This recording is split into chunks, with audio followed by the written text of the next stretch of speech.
Hello students, today we are going to start the first chapter of Political Science Civics for class 10th, and our first chapter is today power sharing. Chapter 1 is power sharing. So what we discuss about this chapter, in this chapter we learn about the two stories concerning about power sharing. And we also discussed that power sharing is why this necessary for any type of government and what is this importance of power sharing in the country. Okay, so let me start this chapter, power sharing.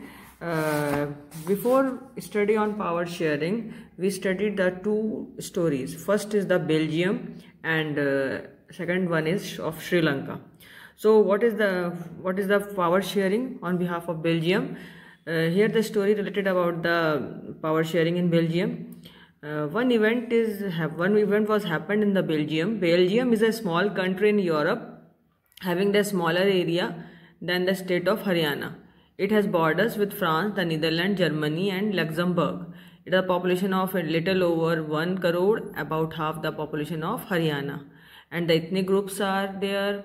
59% peoples who having the Flemish region. Flemish means Dutch speaking people. Okay, and another population is there in which 40% peoples lived in the Wallonia region and speaking the Wallonia region is concerning this region. This region is Wallonia region, and Dutch speaking Flemish peoples are there in this region. It is the capital of Belgium, Brussels, and here these all peoples are lived there. These are the peoples who lived in the Flemish region and speaking Dutch language. Okay, and in this region there are all 40% peoples are living in this Wallonia region who are speaking French. Okay, and remaining 1% of the Belgium, this part in which German speaking peoples are there. So what we have in the capital city of Brussels, 80% people speaking French. Okay, 80% peoples are speaking French, while only 20% speaking peoples are Dutch. Okay, but the minority of French speaking community was relatively rich and powerful. Okay, but this was resented by the Dutch speaking peoples or community who got the benefit of economic development and education much later. बच्चों, मैं थोड़ा सा आपको ये समझाना चाहती हूँ कि यहाँ पर क्या हुआ कि जो बेल्जियम की स्टोरी है, उस बेल्जियम की स्टोरी में क्या होता है कि बेल्जियम एक छोटी सी कंट्री है, जैसा कि इस मैप में दिखाया गया है. यहाँ पर 2 रीजन्स डिवाइड है, वैसे तो 3 है, लेकिन देखिए ये छोटा सा रीजन है, ये इसका बेल्जियम का कैपिटल है जिसका नाम है ब्रुसेल्स, और ये जो ग्रीन में दिखाया गया है पार्ट, ये पूरा रीजन है फ्लेमिश रीजन. फ्लेमिश रीजन में डच स्पीकिंग पीपल रहते थे, और जबकि इनका जो क्राइटेरिया था, इनकी जो पॉपुलेशन थी वो 59% थी. और ये एरिया दिखाया गया, ये 40% पीपल का एरिया है, जिसमें 40% जो पीपल्स हैं वो सारे के सारे यहाँ पर जो रहते हैं वो वेलोनिया रीजन में रहते थे, और ये फ्रेंच स्पीकिंग पीपल थे. अब होता क्या है, जो इसका 1% पार्ट है ये वाला, इसमें जर्मन स्पीकिंग पीपल्स रहते थे, और लगभग आप समझ लीजिए कि पूरी जो सिटी है ये ब्रुसेल्स, इसमें इसके अंदर 80% जो पीपल है वो फ्रेंच स्पीकिंग है, यानी कि ये वाले पीपल्स यहाँ रहते थे. और जो 20% पीपल्स थे वो केवल कौन से थे, डच स्पीकिंग. तो ये जो रीजन है जिसमें आपको ये दिख रहा है कि ये इसकी कैपिटल है, यहाँ पर 80% तो फ्रेंच हो गए, और बाकी के जो है 20% कैसे थे, वो डच स्पीकिंग पीपल थे. अब डच स्पीकिंग पीपल तो यहाँ पे कम हो गए, और साथ में क्या हुआ कि जो 80% स्पीकिंग पीपल थे वो फ्रेंच थे, लेकिन जो डच स्पीकिंग पीपल थे ये बहुत रिच थे पूरी ऑल ओवर द कंट्री में. ठीक है, तो इन्होंने क्या किया, अपनी रिचनेस के थ्रू इस ब्रुसेल्स के एरिया में 80% फ्रेंच पीपल्स को दबाना शुरू कर दिया. उनका इकोनॉमिक डेवलपमेंट नहीं होने दे रहे थे, जबकि फ्रेंच स्पीकिंग पीपल बहुत सारे थे पूरी ऑल ओवर द कंट्री, लेकिन अकेले जो इसकी कैपिटल के अंदर कम थे. मतलब अकेले इसकी कैपिटल के अंदर तो ज़्यादा थे, बट ये जो डच स्पीकिंग रिच पर्सन्स थे, इनके थ्रू ये हमेशा दबाए जाते थे. तो एक्चुअली क्या होता था कि इनके पास पैसा बढ़ जाता था डच स्पीकिंग पीपल्स के पास. ठीक है, अब हुआ क्या कि इससे क्या हुआ कि जो माइनॉरिटी थी फ्रेंच स्पीकिंग कम्युनिटी की, वो तो रिलेटिवली रिच थी, और डच स्पीकिंग पीपल जो थे वो चूंकि इकोनॉमिक डेवलपमेंट अच्छा था, एजुकेशन अच्छी थी, तो उससे क्या हुआ कि 1950 से 1960 के बीच में ब्रुसेल्स के अंदर, ब्रुसेल्स यानी कि इसकी राजधानी में, यहाँ पर एक टेंशन क्रिएट हो गई इन्हीं फ्रेंच स्पीकिंग पीपल के बीच में और डच स्पीकिंग पीपल के बीच में। दोनों के बीच में क्या हुआ, एक टेंशन क्रिएट हो गई। तो इसमें क्या होता है कि जो डच स्पीकिंग पीपल होता है ब्रुसेल्स के अंदर, यहाँ पर ये ज़्यादा होता है ना, और ये अपनी बार बार जो है रिचनेस को शो करता है, जबकि ये 80% जो फ्रेंच स्पीकिंग पीपल है इनके ऊपर ये हमेशा हावी होने की कोशिश करता है। तो यहाँ पे क्या हो जाता है कि ऐसा ही एक अनदर एग्जाम्पल भी दिया गया है कि ये आपको श्रीलंका की बात की गई है, ये श्रीलंका है, और श्रीलंका में यहाँ पर बताया गया है कि जो 74% यहाँ पर आबादी थी उसमें लगभग सिन्हाला स्पीकर्स थे। इनकी लैंग्वेज थी सिन्हाला, ये सिन्हाला है। तो सिन्हाला जो है वो 74% पीपल जो थे वो सिन्हाला बोलते थे। ठीक है, क्या बोलते थे, सिन्हाला। ये सिन्हाला स्पीकिंग पीपल थे, और बाकी के जो 18% थे वो तमिल स्पीकिंग थे। तो देखिए यहाँ पर जैसे कि इसमें मैप में दिखाया भी गया है श्रीलंकन तमिल, तो ये 18% पीपल हैं जो ब्लैक से और इस तरीके से दिखाया गया ना ऑरेंजेस से, ये आपके कौन से हैं, ये वो पीपल हैं जो 18% थे वो तमिल स्पीकर्स थे। तो यहाँ पर हमने देखा कि 74% सिन्हाला हो गए और 18% जो हो गए वो तमिल स्पीकिंग पीपल्स थे। ठीक है, अब होता क्या है कि इधर क्या श्रीलंका में ये चलता है कि जो तमिल जो स्पीकिंग पीपल हैं उनमें भी दो टाइप के हैं। एक तो हैं श्रीलंकन तमिल्स, ये इसमें भी दो टाइप के हैं, एक हो गए श्रीलंकन तमिल्स और एक हो गए आपके इंडियन तमिल्स, जो इंडिया से इन्वेट करके और इंडिया से क्या कहते हैं जब पार्टीशन का टाइम था तो यहाँ से चले गए थे और श्रीलंका में जाके बसे थे।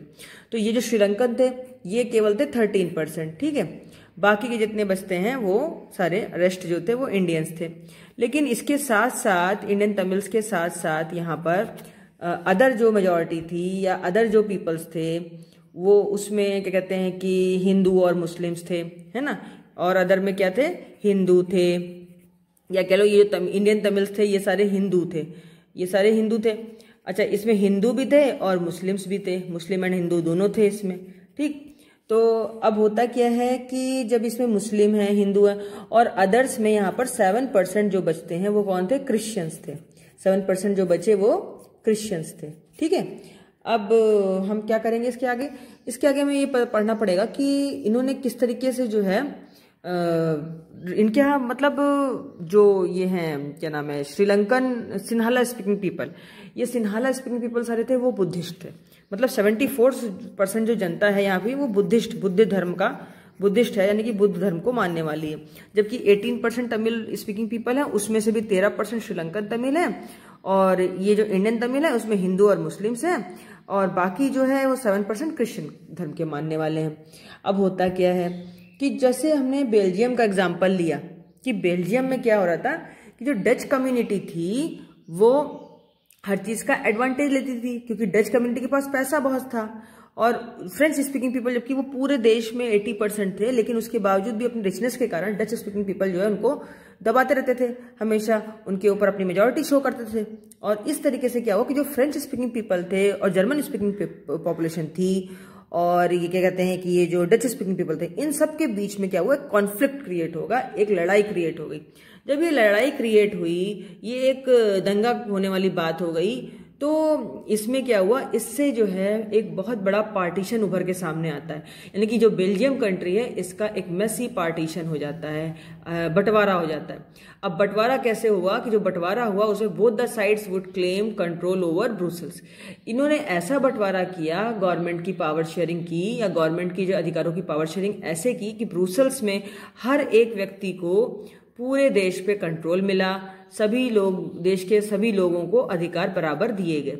जबकि श्रीलंका में क्या हुआ, श्रीलंका में भाई देखो 74% जो जनता थी वो सिन्हाला थी, तो श्रीलंका में क्या होता है कि जो सिन्हाला कम्युनिटी होती है वो केवल एंजॉय करती है क्योंकि वो बिगर मेजॉरिटी है, और उनके सारे नियम कानून, उनकी भाषा, ये सारी की सारी जो है इनके तमिल्स के ऊपर, तमिल श्रीलंकन्स के ऊपर, हिंदू मुस्लिम्स क्रिश्चियंस के ऊपर थोप दी जाती है, इम्पोज कर दी जाती है, यानी कि थोप दी जाती है। तो यहाँ पर हमने दो चीज़ें देखी।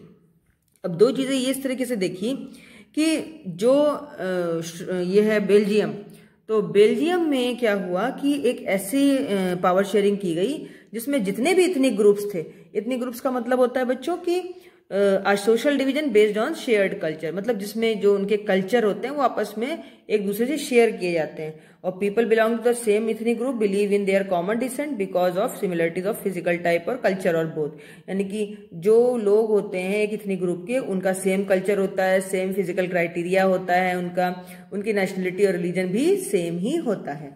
तो बेल्जियम में क्या हुआ कि बेल्जियम का केस में वहाँ की गवर्नमेंट ने ऐसा निर्णय लिया कि वो सारे के सारे जितने भी गवर्नमेंट ऑर्डर थे वो सभी के फेवर में हुए। जितनी भी यहाँ पे कम्युनिटी रहती थी, चाहे वो डच स्पीकिंग हो, चाहे फ्रेंच स्पीकिंग हो, चाहे जर्मन स्पीकिंग हो, सबका बराबर बराबर की शेयरिंग हुई थी गवर्नमेंट की चूज करने में। और इससे क्या हुआ, जितनी भी रूल रेगुलेशन पॉलिसीज बनाई गई हैं वो सभी के हित में थी। जबकि श्रीलंका में क्या हुआ कि खाली देखो मेजोरिटेरियनिज्म इन श्रीलंका, यानी कि श्रीलंका में केवल मेजोरिटी किसकी थी, सिन्हाला बोलने वालों की, जो कि 74% बुद्धिस्ट के धर्म के मानने वाले थे। तो इनके लिए गवर्नमेंट ने क्या किया कि गवर्नमेंट ने इनको मेजोरिटी शो कर दिया और इन्हीं की बात मानी गई। जितने भी रूल रेगुलेशन बनाए गए थे वो सब सिन्हाला के फेवर में बनाए गए। और सारे के सारे जो अदर धर्म थे या अदर लोग जो मानने वाले, जैसे तमिल स्पीकिंग थे, श्रीलंकन तमिल थे, इंडियन तमिल थे, मुस्लिम, क्रिश्चियंस, हिंदूज थे, इनके ऊपर जबरदस्ती ये सिन्हाला के लिए जो रूल रेगुलेशन इनके हित में बनाए गए थे, इनको इनके ऊपर इम्पोज कर दिया गया, जबरदस्ती इनको थोप दिया गया कि नहीं, मेजॉरिटी जो है वो सिन्हाला वालों की है क्योंकि वो 74% है, इसलिए जो उनके हित में होगा वही काम आपको भी करना पड़ेगा। तो ये था कि ये 2 तरीके बताए गए थे यहाँ पर पावर शेयरिंग के। अब ऐसा क्यों हुआ कि जो ये पावर शेयरिंग इस तरीके से हमने 2 चीजों में देखी, तो इससे क्या फर्क पड़ा। अब मैं थोड़ा सा आपको बेल्जियम के बारे में बताती हूँ कि बेल्जियम में कैसे कैसे इन्होंने किस किस तरीके से पावर शेयरिंग को डिनोट किया। और जो यहाँ पर श्रीलंका में हुआ, श्रीलंका में जो कॉन्फ्लिक्ट हुआ क्योंकि उन्होंने मेजॉरिटी को ज्यादा फेवर किया था, तो इससे क्या हुआ कि श्रीलंका में एक बार क्या होता है कि डिस्टर्बेंस हो जाता है और उससे एक सिविल वॉर क्रिएट हो जाती है। इस सिविल वॉर में कई सारे लोग मारे जाते हैं और कई सारे लोग जो रेफ्यूजी बन जाते हैं और जाकर के, जैसे इंडिया है और अदर स्टेट हैं, उनमें जाकर के क्या कहते हैं, रेफ्यूजी बन जाते हैं, शरण लेते हैं। जबकि जो तमिल थे, 1918 में क्या हुआ कि जो पॉलिटिकल ऑर्गेनाइजेशन थी वो बनी जो कि सिन्हाला के फेवर में बनी थी, तो इसका जो विरोध है वो इंडिपेंडेंट तमिल एलम नाम के स्टेट ने किया। और तमिल लोगों ने श्रीलंका में क्या किया कि नॉर्दर्न और ईस्टर्न पार्ट, श्रीलंका के नॉर्दर्न और ईस्टर्न पार्ट में तमिल एलम नाम की अलग पार्टी बना ली। उन्होंने कहा कि हम सिन्हाला के साथ नहीं रहेंगे। ठीक है, अच्छा, यह तो लड़ाई झगड़ा हो गया श्रीलंका के बीच में, क्योंकि भाई श्रीलंका में क्या था, मेजॉरिटी वालों को ज्यादा गवर्नमेंट ने पूछा था। इस वजह से जो अदर रीजन के, तमिल रीजन के लोग थे, उन्होंने वहां पर कॉन्फ्लिक्ट कर दिया, वहां पर राइवल कर दिया, वहां पर रेबेलियन स्टार्ट कर दिया, विद्रोह कर दिया, प्रोटेस्ट करने लग गया। और इस तरीके से उन्होंने क्या किया, अपनी एक नई पार्टी बनाई तमिल एलम के नाम से। अब आता है कि बेल्जियम में क्या हुआ था। एक्चुअली बेल्जियम में ये हुआ कि 1970 से 1993 के बीच में वहां की गवर्नमेंट ने सबकी बात सुनी। उन्होंने अपने कॉन्स्टिट्यूशन में एक अमेंडमेंट किया, एक सुधार किया। वो सुधार कैसा था, उन्होंने कहा to work out an arrangement that would enable everyone to live together with in the same country. उन्होंने एक ऐसा अरेंजमेंट करके दिया जिससे कि सारे टाइप के लोग जितने भी उसी कंट्री में रहते थे, वो सारे के सारे लोग जो है इनेबल हो सके, वो सारे के सारे लोग हर एक चीज में समर्थ हो सके कि वो उस कंट्री में रह सकते हैं। इसके लिए जो निकल के आया वो क्या था, बेल्जियन मॉडल। अब बेल्जियन मॉडल में क्या होता है कि कॉन्स्टिट्यूशन में कहा गया कि जो डच और फ्रेंच स्पीकिंग मिनिस्टर्स हैं, उनको जो कॉन्स्टिट्यूशन उन्होंने बनाया, पहली बात उन्होंने की कि जो बेल्जियम का संविधान बनाया गया उसमें जो डच और फ्रेंच स्पीकिंग मिनिस्टर्स थे उनको सेंट्रल गवर्नमेंट की पावर में इक्वल राइट्स दिए गए। यानी कि सेंट्रल जो गवर्नमेंट बनी उसमें डच और फ्रेंच स्पीकिंग पीपल बराबर बराबर बना के मिनिस्टर बनाए गए। ठीक, पहली बात। तो दूसरी बात थी कि some special laws require the support of majority of members from each linguistic group. कुछ ऐसे भी स्पेशल लॉ बनाए गए जो कि मेजॉरिटी के मेंबर्स के लिए भी सपोर्टिव थे। ठीक, जिससे वो लोग भी गुस्सा ना हो, उनके लिए उनके भी सारे हितों की रक्षा हो सके। अब दूसरी बात क्या की गई, many powers of the central government has been given to state government. बहुत सारी सेंट्रल गवर्नमेंट की पावर थी जो कि स्टेट गवर्नमेंट को स्वतंत्र रूप से दे दी गई। और इससे 2 रीजन, कंट्री जो है 2 रीजन में जो मतलब कंट्री की गवर्नमेंट थी वो 2 रीजन में डिवाइड हो गई, एक स्टेट गवर्नमेंट और एक सेंट्रल गवर्नमेंट। और सेंट्रल गवर्नमेंट की बहुत सारी पावर स्टेट गवर्नमेंट को दे दी गई। तीसरी बात इन्होंने क्या की कि ब्रुसेल्स जो था, उसकी जो उसकी राजधानी थी बेल्जियम की ब्रुसेल्स, उनकी अपनी एक सेंट्रल गवर्नमेंट अलग बनाई गई, सेपरेट गवर्नमेंट, और उसमें जो राजधानी की गवर्नमेंट बनाई गई थी उसको सेंट्रल गवर्नमेंट माना गया था। उसमें फ्रेंच स्पीकिंग, डच स्पीकिंग और जर्मन स्पीकिंग तीनों कम्युनिटी के लोग बराबर थे और बराबर उनके लिए सारे अधिकार रखे गए थे। इस तरीके से इन्होंने ब्रुसेल्स में जो सेपरेट कम्युनिटी बनाई है, सेपरेट गवर्नमेंट बनाई है, उसके लिए इन्होंने एक यूरोपियन यूनियन पार्लियामेंट ये बनाई बेल्जियम के अंदर। इसका ये मॉडल आपको दिखाती हूं मैं, है ये है European union parliament in Belgium. और ये बेल्जियम में जब ये यूनियन पावर बन गई तो इस तरीके से इसमें जो है सबके हितों की बात की गई। यही थी पावर शेयरिंग। यानी कि एक तरफ श्रीलंका है जिसने क्या किया, जिसने डेमोक्रेसी को एक्सेप्ट तो किया लेकिन उसने मेजॉरिटी को प्रेफरेंस दिया, और दूसरी तरफ क्या हुआ कि एक तरफ था बेल्जियम ने क्या किया, सारे ही ग्रुप्स को माना और एक डेमोक्रेटिक रिपब्लिक गवर्नमेंट बनाई जिसमें सारे ही ग्रुप्स को बराबर बराबर राइट्स दिए। और इसी को बोला गया है कि it's dominance over other and refuses to share power. मतलब श्रीलंका ने क्या किया, श्रीलंका ने मेजॉरिटी कम्युनिटी को बढ़ावा दिया, फोर्स में लाए, उनकी डोमिनेंस को दूसरों के ऊपर इम्पोज किया और शेयर पावर, इनकी पावर को शेयर करने के लिए उन्होंने मना कर दिया और कंट्री में ऐसा करा। और बेल्जियम ने क्या किया, बेल्जियम ने लिस्ट जितने भी अलग अलग स्पीकिंग पीपल्स थे अलग अलग लैंग्वेज के, उन सभी को लीडर के रूप में रियलाइज भी किया और कंट्री की यूनिटी में उन्होंने सबकी फीलिंग्स का ध्यान रखा और सबके इंटरेस्ट को ध्यान रखते हुए डिफरेंट कम्युनिटीज और डिफरेंट रीजन्स के लोगों को भी उस गवर्नमेंट में शामिल किया और म्यूचुअल शेयरिंग की, पावर शेयरिंग। ठीक है, तो अब हम आते हैं कि what is the power sharing और why it is desirable in a community और फॉर द गवर्नमेंट। देखो, तो पावर शेयरिंग क्या होती है, तो power sharing is the sharing of the government's policies and different types of rules and regulations which are maintained and built by the government for their peoples or for their peoples in a given country. एक country के अंदर जितने भी लोग रहते हैं उन सब के हितों का ध्यान में रख करके जो गवर्नमेंट अपनी क्या कहते हैं सारे रूल रेगुलेशन पॉलिसीज बनाती है और डिफरेंट टाइप की गवर्नमेंट में उसको शेयर भी करती है ताकि सभी के हितों की रक्षा कर सके, उसको बोलते हैं पावर शेयरिंग। अब ये क्यों जरूरी है, ये इसलिए भी जरूरी है बच्चों की firstly power sharing is good.